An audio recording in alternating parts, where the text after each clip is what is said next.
अगर तकदीर बदलती तो मेरा नाम भी मुकेश अंबानी होता। विकलांग से दिव्यांग करने के बाद अधिकार छीन लिए गए। सबसे पहला अधिकार छीना, रेलवे में जो विकलांग कोच था वो हटा दिया गया, और जो विकलांगों को टिकट में कंसेशन मिलता था वो भी खत्म कर दिया गया। तो ऐसा दिव्यांग बनाएंगे। अपनी बात में विकलांग अधिकार अधिनियम 2016 आज तक जमीनी स्तर पर लागू क्यों नहीं कर पाए मोदी जी? और अगर लागू नहीं करना था तो देश का पैसा बर्बाद करके इस अधिकार को बनाया क्यों था? संसद का समय क्यों बर्बाद किया था? जवाब दे। महिलाओं को महिला आयोग, ओबीसी आयोग, SC ST आयोग, कर्मचारी आयोग, फलाना आयोग, ढिकड़ा आयोग, तो विकलांग आयोग क्यों नहीं?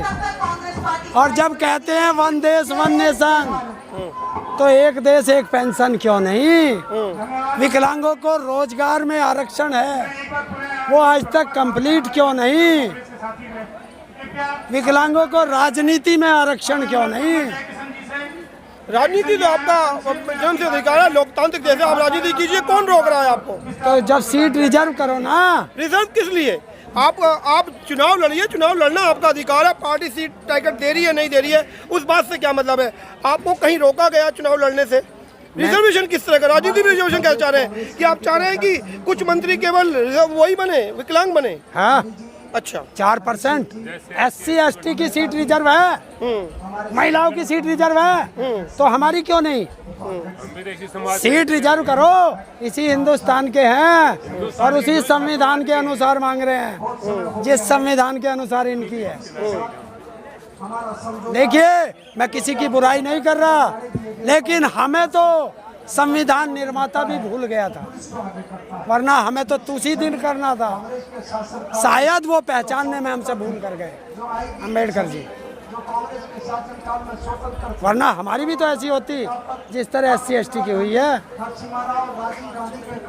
11 करोड़ विकलांग हैं देश के अंदर, और एक विकलांग के साथ परिवार के 4 लोग तो होते हैं। इस बार इनकी नाक में दम करेगा विकलांग। कब से चला रहे हैं इस अभियान को सर?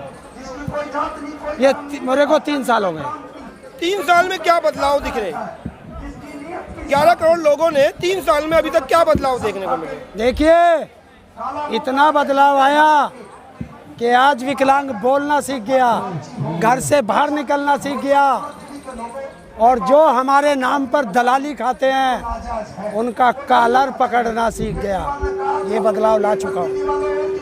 ना संस्था है, ना संगठन है, ना NGO है, ना पार्टी है, और देखो विकलांग मुझे कितना प्यार करता है।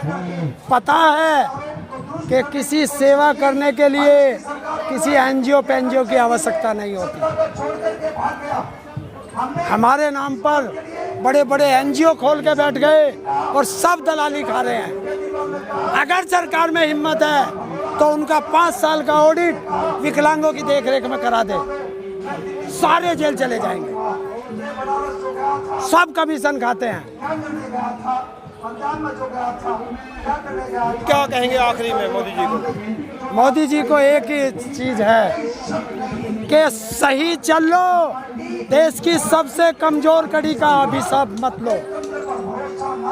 कमजोर भी अपने आप को कह रहे हैं और दूसरी तरफ सरकार को हिलाने की बात। कमजोर नहीं है कि हमें मनरेगा में भी कार्ड नहीं बनता, आयुष्मान कार्ड नहीं बनता। मोदी कहता है गरीबों को इलाज देता हूँ, तो हमसे गरीब होगा कोई? आयुष्मान कार्ड विकलांग का नहीं बनता, प्रधानमंत्री आवास, मुख्यमंत्री आवास, इंदिरा आवास विकलांग को नहीं मिलता, राशन कार्ड विकलांग का नहीं बनता, तो और क्या करेगा? ये तो एक नई बात सामने आ रही है कि राशन कार्ड नहीं बनता। मैंने बहुत विकलांगों के राशन कार्ड, आयुष्मान ऐसा तो जो बात कही जा रही है वो तर्क सकते हैं नहीं, इस बात में तो संशय है कि आपके लिए कार्ड नहीं बनता। ऐसा कौन सा विकलांग है जिसका राशन कार्ड नहीं है, आधार कार्ड नहीं है, चलिए पैन कार्ड नहीं है?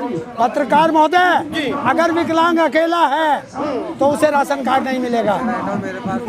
देखिए खड़ा विकलांग, और राशन सुनिए कार्ड परिवार का होता है। क्या? राशन कार्ड परिवार का होता है। हर तो एक काम करिए, मोदी जी से कहिए कि अपनी तो छोड़ दी, इन विकलांगों की शादी करा के परिवार बनाइए, तब राशन कार्ड दे दीजिए।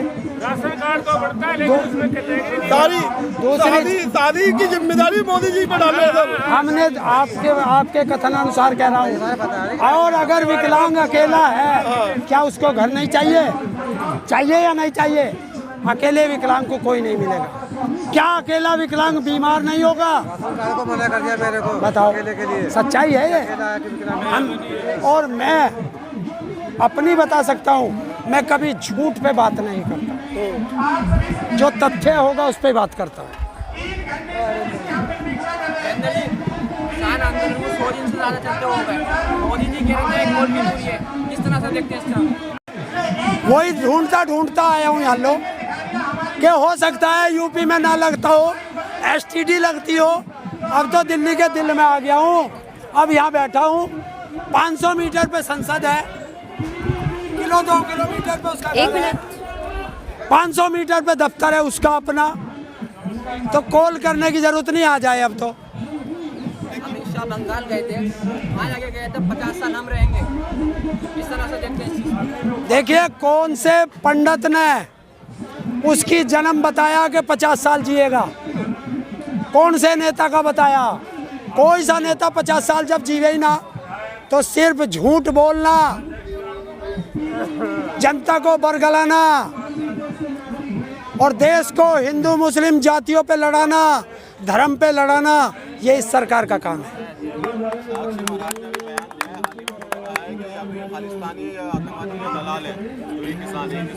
अगर किसान को कोई दलाल कहता है तो मैं उन्हें भड़वा कहता हूँ, जीबी रोड की औलाद कहता हूँ।